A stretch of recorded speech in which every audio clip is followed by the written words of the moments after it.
Hey there, it's Elizabeth and welcome back. I hope y'all are doing well. Today I thought I would come on and show you my finished collage journal. This is my very first completed collage journal. I do reserve the right, however, to go back and make changes or additions as time goes on and as I learn new things and as my style changes. Styles are ever changing and evolving. So I hope you enjoy this. What this is made out of, I'd like to address that first. This is, sorry for the glare, Ollie. Isn't she beautiful? Okay. This is made out of a single sheet of watercolor paper. Okay. I get the watercolor paper at Michael's when they happen to have it in stock. I use Strathmore Series 400. I don't know if it's hot pressed or cold pressed. That really doesn't make a difference to me because I cover it up. I don't watercolor on it. So the YouTube video that I got this idea from, not necessarily the collaging, although she does do wonderful collage work, but the idea for making your own book was from a YouTube tutorial made by Tisha Moore. Love her style and love her work. And I saw this, a while ago, and she makes a collage journal out of a single piece of 30-inch by 22-inch watercolor paper. I will link the video below to the tutorial. It is super, super easy to do. And if you're wanting to make a book like this to use, I encourage you to go over to that channel and check it out. Now, the reason I love this journal is, number one, it's handmade. Who doesn't like handmade items? Number two is the size of it, okay? It's very thin, okay? It's made out of one sheet of paper, and I think it gives about 16 to 18 places to put collage, okay? Instead of, like, if you were to get like a Strathmore visual journal, let's say, those usually come in anywhere from 80 to, I don't know, 80 or more sheets, which then gives you about 160 pages, I think, if that makes sense or if I said that correctly. So, by making a journal of your own, you can control how many pages you have to work with. I definitely am a person who likes to start and finish a project. I'm not really one to have just like ongoing forever and ever projects, okay? And I would much rather fill a journal and complete it to my satisfaction than to have an unfinished journal on my bookshelf with 100 pages I need to try to get through. I don't know, it's just overwhelming to me, if that makes sense. So I'm just going to go through this and show you what I've done in here. If you all want a video on the types of magazines I use when I do my collage journal, or my kind of thought process while I'm working with the journal, then go ahead and leave a comment below and I'll be sure to get back to you either in the comment section or in a video response. So let's get started. This was the cover sheet. I'd had this picture from a magazine in my stash forever and I just loved it. I just love the composition of the picture. I love the color of the picture. I love the coziness of the picture. And so I had to use it somehow. And so this is just one single magazine clipping, right? And then I just have some washi down here, and the choice is yours, and it's simple. That's the wording I used at the bottom. Typically on my pages, I have, of course not on this one, but I have like 4 elements usually. I'll have a background, a focal piece, and what I term embellishment pieces, and then words or word phrases. So that's kind of the 4 things that I usually have on most of my pages. I pretty much always edge everything with black archival ink. Okay. And if I outline anything, which you'll see in the next few pages, I use Posca markers. Posca markers. Okay. Love these things. And I simply use a glue stick to glue my stuff down. And in order to make it as flat as possible, I use like a credit card thing. Okay. So I just like scrape it across and flatten things out. Okay. So those are some of the things that I use. So here we go. Let's get into it. Okay. Now in here, like I said, let's just count. There's one. Well, I'm going to count these little flippy doos as well. And I'm really sorry for the glare. So we have 1, 2, 3, 4, 5, 6, 7, 8, 9, 10, 11, 12, 13, 14, 15, 16, 17, 18, 19, 20. Okay. 20 places that you can collage. Okay. You don't have to. I mean, or you could use the flippy doos as a whole spread. Okay. So anyway, let's get back into this. Okay, so this is just, magazine clippings. I put a little bit of embellishment with my Posca markers. A lot of times I outline things. And I just picked out some words that I liked that went with the image. And I'm a very simple kind of person when it comes to collage. I don't really embellish anything. I don't doodle on my pages. I generally don't write on my pages. I pretty much outline everything, as you'll see. And yeah, I just keep it very simple. I like simple. Here I just have a simple, perfume bottle with a little rose embellishment. Again, here is a perfect example of my 4 elements that I use. I use a background, I use a focal piece. This is my embellishment piece, and then here are my words. Okay. This part here, I don't know what I was thinking. I don't like it, but it is what it is. It's there. Then this is the next one. It's time to move forward. And I do my collages. I don't really know what my thought process is, honestly. Sometimes I see a background like these beautiful, what are these called? Aspen, I think, trees. And sometimes I see a background and that kind of sparks something in me, or I see an image and that sparks something in me, or I start with the words and they speak to me. So I find things to build around the words that I find. It just all depends on my mood. So here's one. I really love the way that this turned out. It's time to move forward, erase all doubt.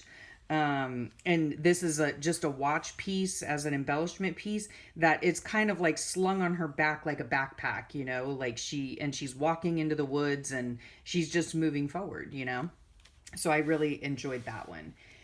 This one here, I loved, this image of the bride, and this is No Place to Dream Small. I just, thinking about getting married myself. Of course, that was 25 years ago, but, and, getting married and starting a life together with your partner, you don't dream small. You have huge dreams, hopefully.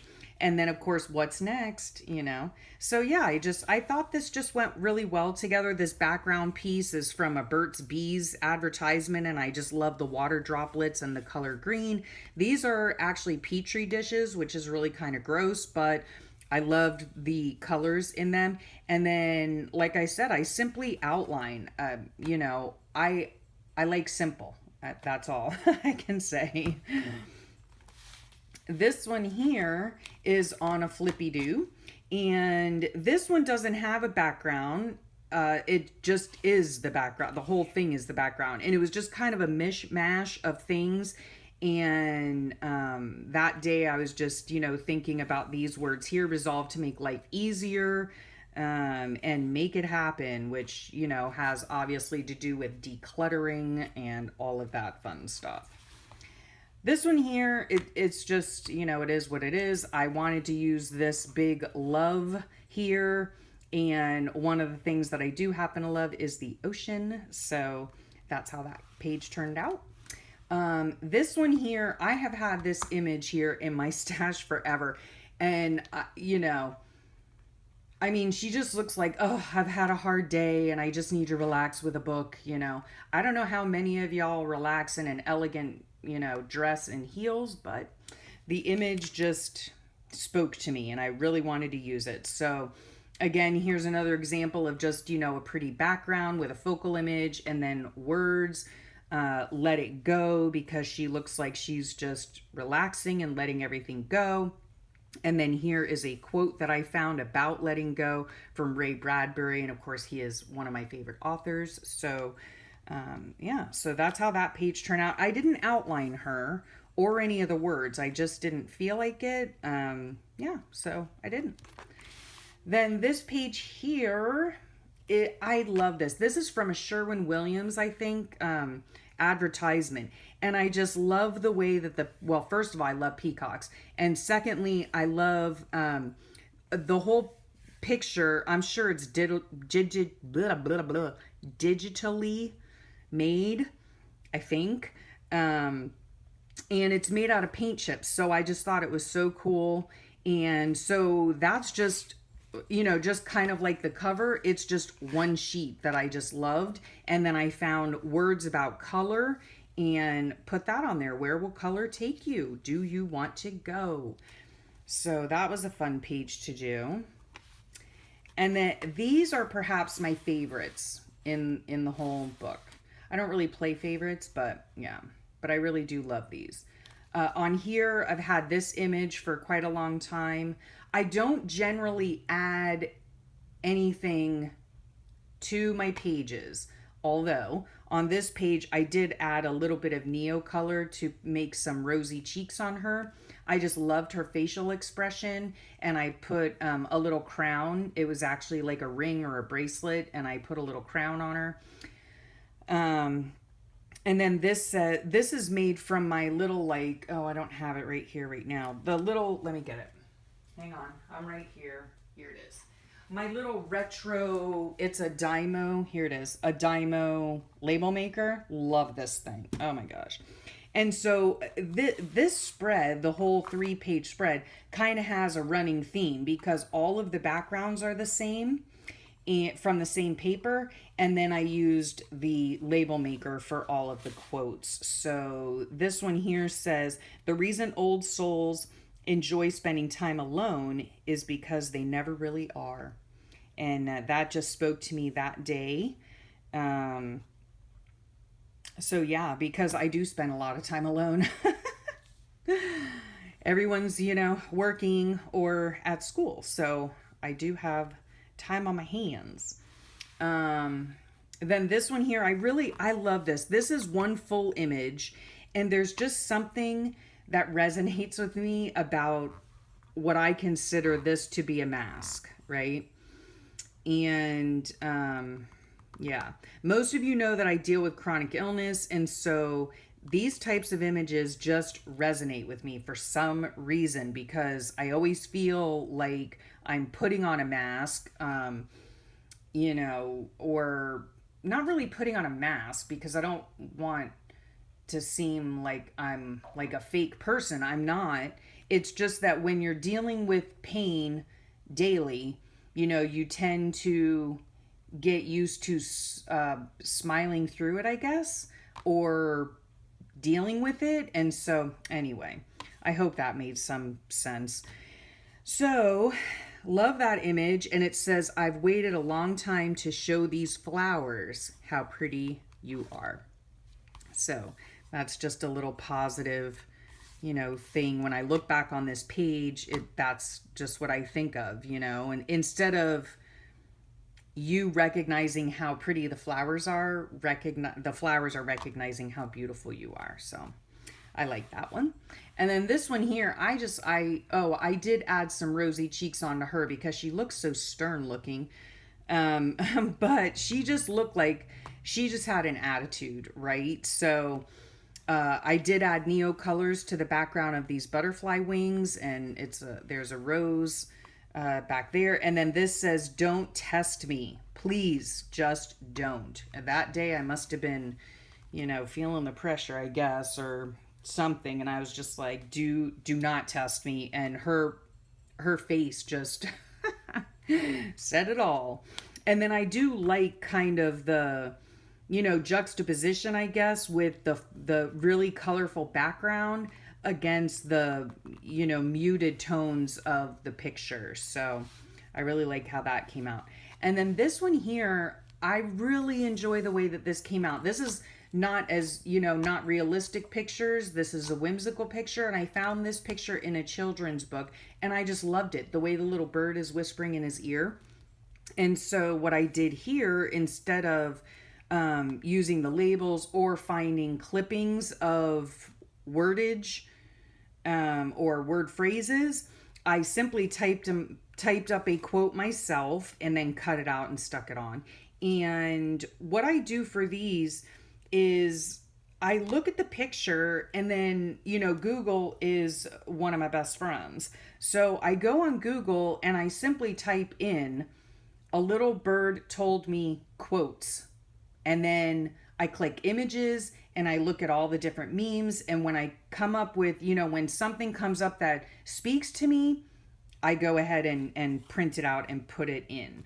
Okay, so that's what I did there. And then these two I did, sorry for the glare again. Okay. These I did yesterday, I think. So I loved, this was the background and it says, "The stillness and quiet of this place are palpable, as if held in a liquid thickness." So I just loved that saying. And then she just looked kind of angelic, and it just, maybe that's what heaven's like, just a place that is peaceful and quiet. And she's got her little crown. And yeah, she just looked angelic to me. So I added some flowers along and finished up that page. This page here was kind of built on this quote down here. "Once in a while, in the middle of an ordinary life, love gives us a fairy tale," which is exactly my life, is a fairy tale. And with my lovely big handsome. So yeah, I loved the just her, well, the way that her expression is.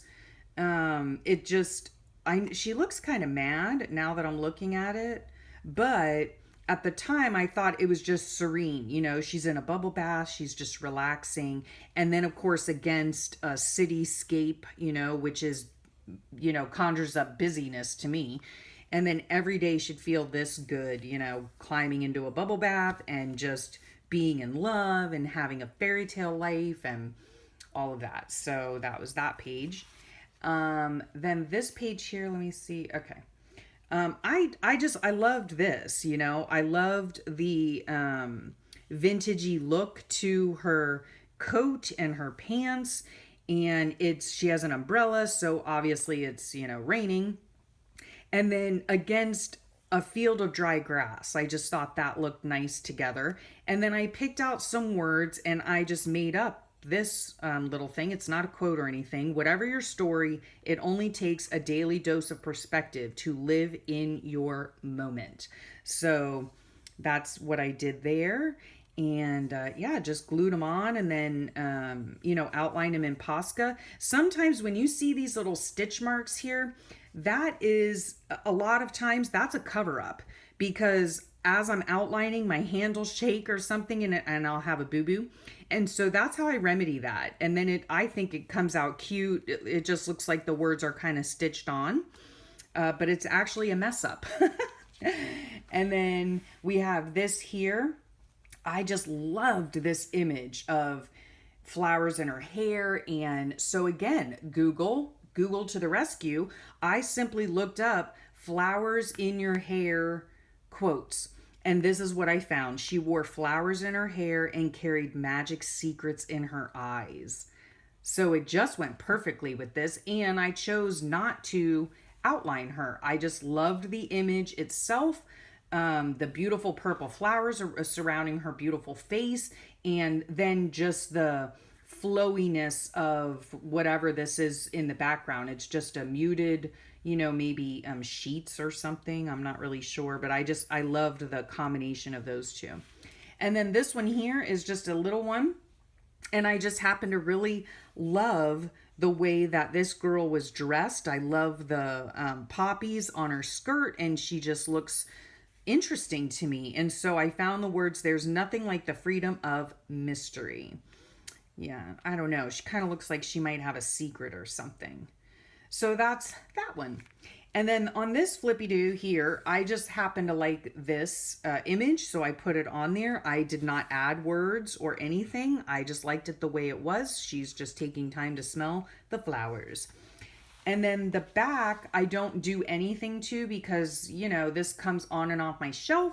So I didn't want anything, you know, messing it up. This is such a beautiful image, though. I just love it. And I know one day as well, I can take maybe this and use this image as inspiration to draw my own girl. So yeah, I just really love the image on it. And then always, always, always sign your work and date it. Okay, so I started this in March and I ended it in April of 2017. And that is my finished collage book. And I cannot wait to start another one. And it is super simple to do. So again, check the links below to learn how to make your own collage journal. And if you want to know more about my thought process or more about the magazines I choose or what magazines I choose from or anything like that, be sure to leave a comment below and I will get back to you either in the comments or in a video response. So I hope you enjoyed this and I will catch you next time. Yeah, so enjoy your day, enjoy the rest of your week, and I'll see you later. Bye.